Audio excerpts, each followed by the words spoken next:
Vamos a hablar de clima, obviamente que estamos en verano. Primero han ocurrido algunos fenómenos que tenemos que analizar por parte de lo que son los meteorólogos, pero también está vinculado con las necesidades de descanso de muchos uruguayos que dicen me voy en la primera quincena, salgo la segunda, me voy en febrero, ¿qué va a pasar en carnaval? ¿Lloverá, no lloverá? ¿Cómo estará el tiempo? Para hablar sobre todo eso recibimos a Néstor Santayana, director de Meteorología y Clima de Inumet. ¿Cómo andás? Gracias por acompañarnos. Muy bien, con un poquito de calor, está lindo, está agradable afuera. Pero bueno, o sea, las temperaturas están dentro de lo Estamos en verano. Sí. Es como me dicen a mí, Néstor, todo el tiempo. Yo digo, qué calor, qué hace. Bueno, estamos en verano. ¿Qué pretende usted? No, igual hay que cuidarse mucho del sol, la radiación UV por estas horas, de las 10 a las 16, es muy elevado. Nosotros hemos elaborado por primera vez en Uruguay un índice UV y se puede visualizar en nuestro sitio web ya a partir de la próxima semana. Entonces uno antes de ir a la playa o antes de salir de su casa va a saber cuál va a ser el valor máximo y allí las medidas de prevención que tiene que tomar, porque hay que recordarlo, ¿no? Somos uno de los países con mayor cáncer de piel del mundo, entonces hay que empezar a prestar atención en eso. Bien interesante, después capaz que contamos un poco más de cómo entender esta información que va a estar disponible en Inumet, o que ya está disponible a partir de ahora. Sí, ya en la interna ya está, incluso lo pueden ver a través, porque lo trabajamos con el Laboratorio de Energía Solar de la Facultad de Ingeniería, que en el sitio web de ellos ya lo pueden ver, en el nuestro a partir de las semanas que vienen. Bueno, ya vamos a andar un poquito en eso, pero antes preguntarte por el verano, ¿cómo va a ser este verano? Bueno, iniciamos un diciembre bastante atípico en comparación a los últimos diciembre. Nosotros ya preveíamos que estábamos en la fase del Niño, por lo cual eso se traduce en una primavera y un inicio de verano muy lluvioso. Y fue lo que ocurrió. Diciembre fue el primer mes de los últimos 3-4 años que cerró con anomalías positivas en todo el país. ¿Qué quiere decir? Que llovió más de lo normal en todo el país. Y eso ocurrió ahora y hacía como 4 años que no venía ocurriendo. Venimos de un periodo de sequía muy importante. Y eso está asociado directamente al fenómeno del Niño. Enero va a continuar así, pero no quiere decir que va a ser un enero lluvioso, sino que se van a empezar a respetar esos periodos de eventos de lluvia de uno por semana. Esta primera semana, por ejemplo, ayer se dieron algunas tormentas puntuales, granizos, o sea, son tormentas típicas de verano. En algunos puntos del país, En algunos puntos, hoy también hay una probabilidad más para el este-noreste. Eso va a ocurrir durante el resto de los meses y es lo que va a llevar a que se empiecen a generar acumulados y que lleguemos dentro de esa normalidad. Pero si pasamos raya y tomamos diciembre, enero y febrero, la tendencia del grupo de expertos que integra Inumet y también la Facultad de Ciencia de la Atmósfera y la Facultad de Ingeniería, no menciona el pronóstico que podemos dividir el país en dos partes. El norte, con anomalías positivas de precipitación, de humedad, es decir, va a llover más, por lo cual las temperaturas van a ser ligeramente por debajo de lo normal, y el sur prácticamente normal en temperatura y precipitación. Así es el panorama, por lo menos para lo que Cuando es el decimos verano. normal, lloverá una vez a la semana.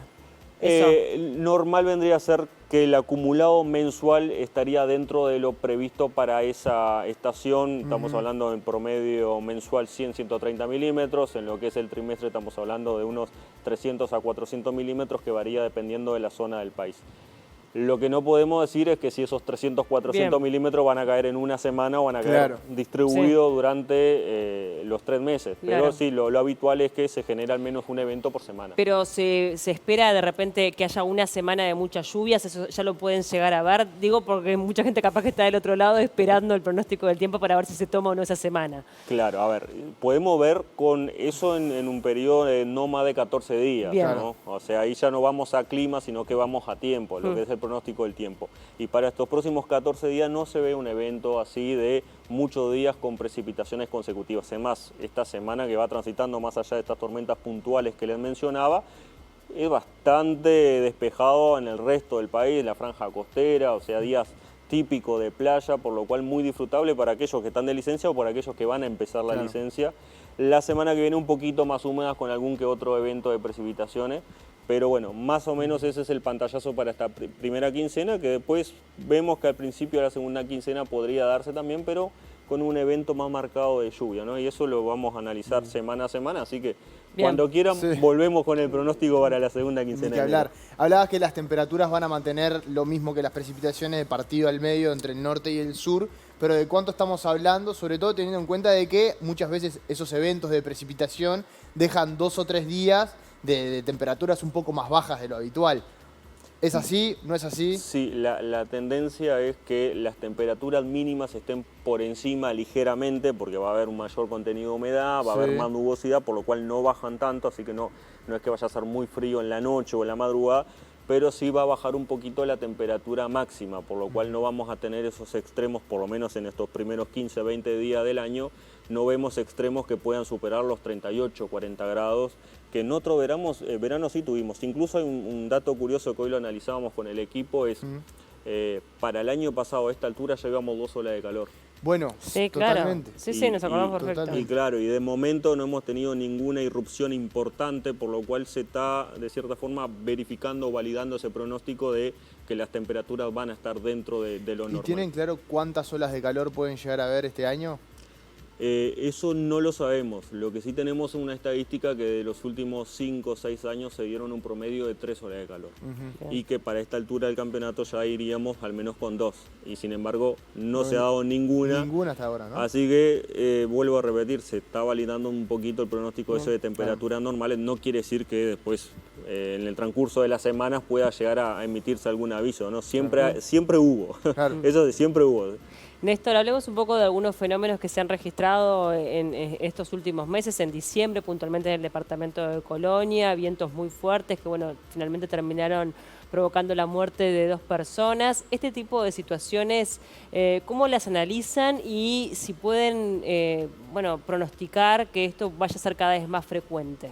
Agrego un tercer fallecimiento no vinculado a caída de árboles o vientos, sino por tratar de cruzar un cauce que ya se había salido y se lo arrastró, ¿no? Que creo que esas son las muertes que más se registran cuando hay un evento meteorológico o hidrometeorológico, Claro. porque intentamos cruzar algo que no No se puede, sí. conocemos, y creo que esa es la cantidad y se ha trabajado mucho con el Sistema Nacional de Emergencia y bomberos en ese sentido para tratar de evitar, pero lamentablemente no lo hemos logrado.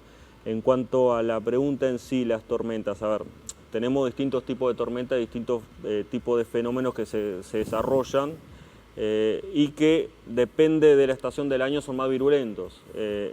Sabemos, por ejemplo, que los ciclones, que es algo un poco más grande, que el principal fenómeno es el viento y demás, se da más sobre el otoño y la primavera, pero en particular entre el invierno y la primavera, ¿no? Que es como una temporada que tenemos bastante marcada. Las tormentas más intensas, si bien se pueden dar durante el transcurso de todo el año, son un poco más intensas entre la primavera y el verano, Claro. ¿no? Y que además son de rápido desarrollo, y eso es lo complicado para Claro. cualquier meteorólogo, saber que hay condiciones, por ejemplo, de que el país haya una masa de aire muy cálida, que haya una masa de aire inestable, húmeda. Sabemos que esas son condiciones necesarias para el desarrollo de tormentas. Pero después, si se va a disparar y se va a activar en 10-15 minutos en determinada localidad o en determinado barrio, y si va a dejar granizo, y si va a dejar rachas, y si esas rachas van a ser de 90 o de 160, eso realmente lo complicado para un Claro, ahí es lo meteorólogo. más difícil, ¿no? Y claro, porque en la meteorología existen los fenómenos a grande escala y que desarrollan durante días, semanas y podemos achicar un poquito hasta horas, y después los fenómenos de microescala que son de desarrollo muy, muy rápido y que además son muy violentos. Dentro de las tormentas, por ejemplo, tenemos también los tornados, ¿no? Claro. Es una escala muy pequeña, y eso los modelos de predicción que utilizan los meteorólogos del mundo, las herramientas que hoy tienen, no le dan la certeza de dónde va a ocurrir y en qué momento. Entonces depende mucho de la vigilancia, y a eso tratamos de promocionar un poco a que la gente también esté siguiendo, ¿no? las alertas, porque las alertas en sí dicen, bueno, en este momento, en esta zona, puede ocurrir determinados fenómenos. Entonces tenemos que estar un poco más pendientes, tenemos que empezar a cambiar esa conducta, ¿no? ¿Y se podría llegar a mejorar técnicamente algo desde Inumet para poder tener un pronóstico más acertado o más preciso? Sí, a ver, si nos asociamos o nos vamos más a este tipo de fenómenos, tormentas, tornados, vientos muy fuertes en cortos periodos, lluvias intensas y demás, existen herramientas en el mundo que pueden llegar a colaborar no solamente en la predicción, sino en la vigilancia y en lo inmediato. Es decir, esto está ocurriendo, está por ocurrir y va a afectar determinada zona en la próxima hora. En el mundo existen los radares meteorológicos, ¿no? Que los radares meteorológicos funcionan como el mismo sistema que tiene de pulso que tiene, por ejemplo, un delfín o un murciélago, que tira una frecuencia de onda, recibe determinada información y eso lo traduce en una imagen. Nosotros en esa imagen podemos saber si es lluvia, si es llovizna, si es granizo, si es intenso, si no es intenso. Y también a través de viento, porque los radares también detectan viento radial, podemos saber si se está formando un mesociclón. ¿Qué es eso? Es una circulación dentro de un sistema de tormenta que por lo general favorece la formación de tornados. Pero eso está ocurriendo en forma inmediata, por lo cual la respuesta es, a ver, esto está ocurriendo, puedo alertar a esta gente que le va a pasar esto en la próxima hora. Y esos son automatismos, es decir, en Estados Unidos, por ejemplo, existe el sistema de alerta, donde cuando el radar meteorológico detecta cierta configuración, automáticamente lo detecta y automáticamente emite la alerta para la zona impactada. No es que hay un meteorólogo detrás haciendo todo el trabajo porque sería casi imposible. Más allá de la capacidad de pronosticar este tipo de acontecimientos, ¿tuvieron la oportunidad de hacer un balance del 2023 en cuanto a estos fenómenos? Y la pregunta va en si aumentaron o no aumentaron la cantidad de episodios así importantes en este año en particular. ¿Qué pasó? Bueno, ahora estamos haciendo el cierre del 2023, el cierre de calendario, porque en realidad la atmósfera no tiene un cierre. No, claro, hacemos un cierre de calendario porque es el que todos estamos acostumbrados a ese. Sí. Y lo que sí detectamos fue, por ejemplo, el incremento de la cantidad de granizo. Uruguay es un país donde hay mucho granizo, pero en la segunda parte del año.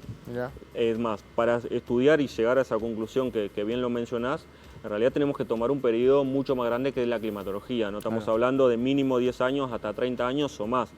Porque si yo me quedo con por ejemplo, el 2023, voy a decir, prácticamente no hubo fenómenos intensos, porque los primeros 6 meses fue de sequía.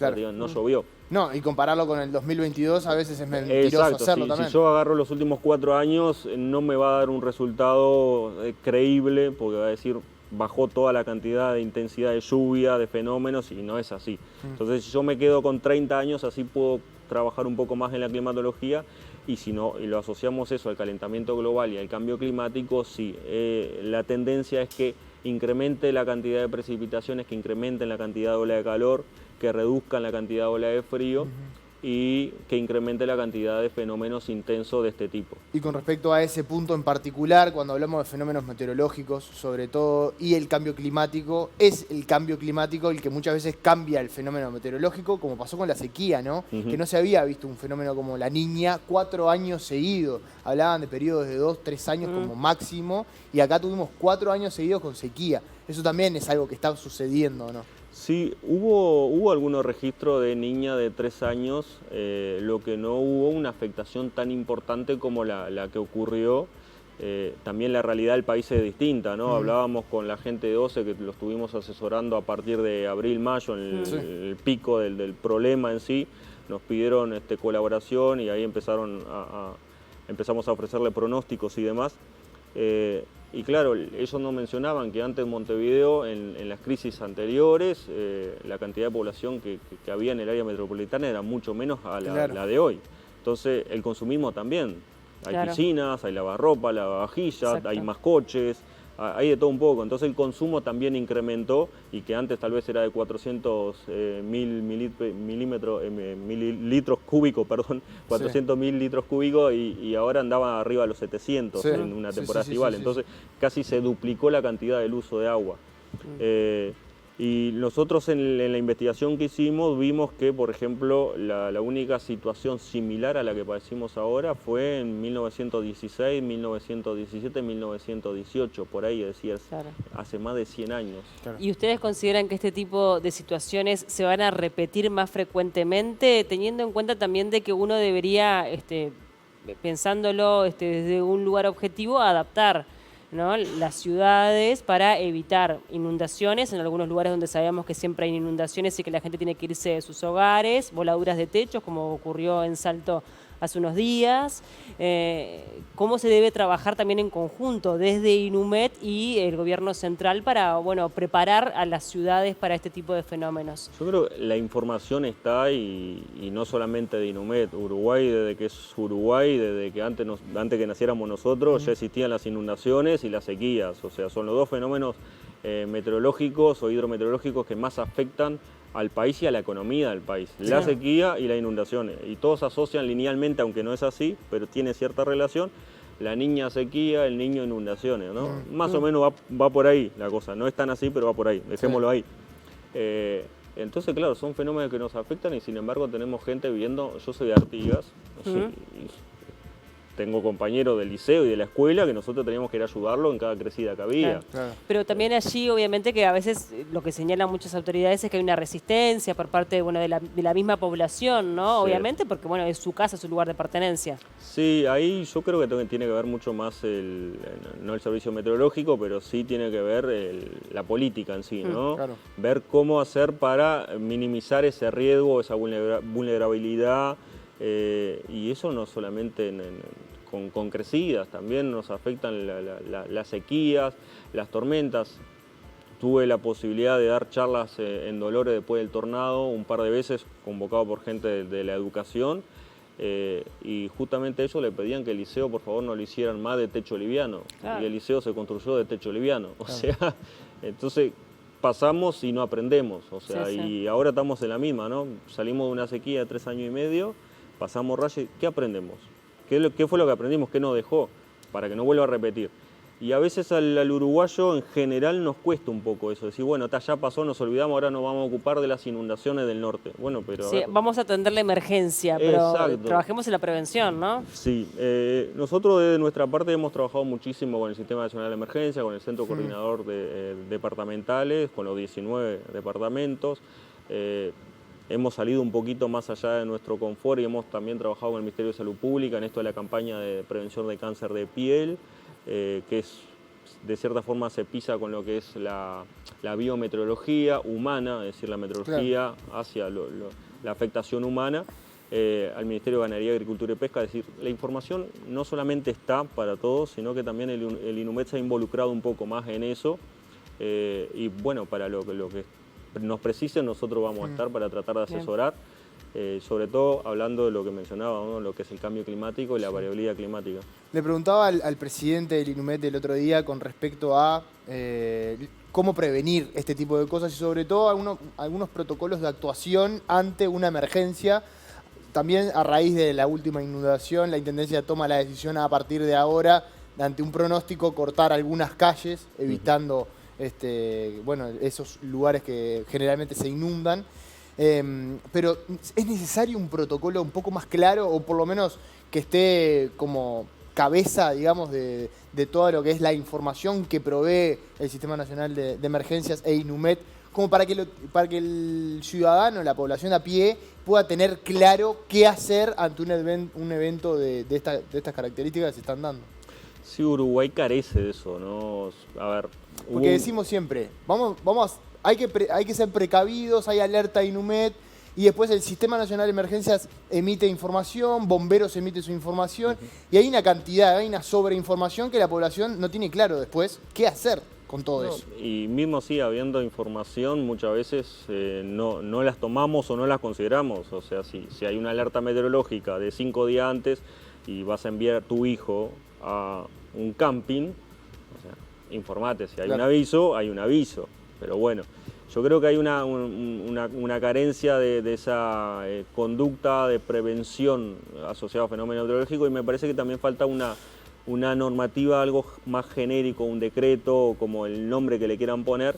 En Estados Unidos, si hay una alerta meteorológica, es ley. O sea, se tiene que evitar, y lo vimos en la Copa América Centenario, donde en pleno partido hubo una alerta meteorológica, pararon el partido, se buscó refugio y después continuó el partido. Acá hemos jugado un fin de semana, el mismo fin de semana de esta tragedia, teníamos un evento de globos aerostáticos en el medio del país con más de 40.000 personas. Teníamos un show en la costa de Montevideo con no sé cuántas miles de personas.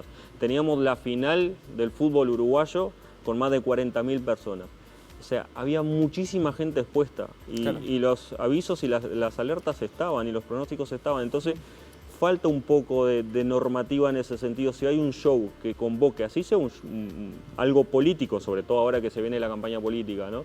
Un partido de fútbol, un show en un estadio, lo que sea, ante qué situación se va a exponer esas personas o ante qué situación se suspende eso. Y cuando se suspende cuando la gente ya está. Claro. ¿Hacia dónde dispara? O Néstor, cuando empiezan a, o cuando empieza a llover o está presente ese viento tan fuerte. Antes de despedirte, preguntarte por lo del índice UV, que eso me parece importante para que la gente pueda entender esta información que va a estar disponible. ¿Cómo se hace para leerlo y qué implica cada cifra que va a aparecer allí? Sí, bueno, es un índice que nosotros empezamos a trabajar en febrero del 2023 porque el Programa Nacional del Cáncer y la Sociedad de Dermatología del Uruguay nos hace llegar una información que nota el incremento de consultas por quemaduras de radiación solar. Y nos preguntan si tenía que ver con una mayor intensidad solar, si tenía que ver el cambio climático o algo. Empezamos a analizar los datos de ozono que tenemos de más de 25 años, empezamos a analizar la radiación ultravioleta y bueno, y para dar respuesta a ello lo que hicimos fue construir un índice de radiación UV, un índice UV, que lo que mide es la radiación ultravioleta que llega a la superficie en determinado momento. Bien. ¿No? Existen distintos, UVA, UVB y UVC. La UVC por suerte queda bloqueada fuera de la atmósfera, porque si no, no existiría la vida, y sí ingresa el UVA y UVB, en menor medida el UVB, que es la más enérgica, la más dañina. Entonces cuando estamos con constantes quemaduras solares y nos exponemos en horarios y sin protección, vamos a desarrollar un cáncer de piel a lo largo de los años. Sí. Esa es la preocupación. Entonces creamos ese índice para que la población pueda consultar y ver, en base al nivel, a partir de un nivel 3 y superior hasta el 11, qué tipo de efectos puede tener en la piel y qué tipo de protección tiene que usar. Obviamente un factor 30 hacia arriba, sombrero, del tipo de ropa y demás, y eso lo hemos construido no solamente con el Laboratorio de Energía Solar, sino también con autoridad del Ministerio de Salud Pública. ¿Y va del 3 al 11? Va del 1 al 11, 1 al 11, siendo que a partir del 3 ya hay cierto inconveniente para la piel, para la salud. Obviamente cuanto más elevado el valor, peor es, ¿no? Y claro, el valor siempre es máximo entre las 10 y las 16, por eso es que se recomienda ir muy temprano a la playa o más sobre la tardecita. Exactamente. Bueno, eso va a estar disponible a partir de la semana que viene, me decías. Sí, perfecto. Sí. Bueno, Néstor, muchísimas gracias por acompañarnos. Fue un gusto enorme recibirte en el programa. Por favor, y bueno, y los que estén de vacaciones que sigan disfrutando, que los días bonitos ya están y van a continuar. A cuidarse, ¿no? A cuidarse del sol, fundamentalmente eso, y también cuidados en el agua. Gracias, Néstor.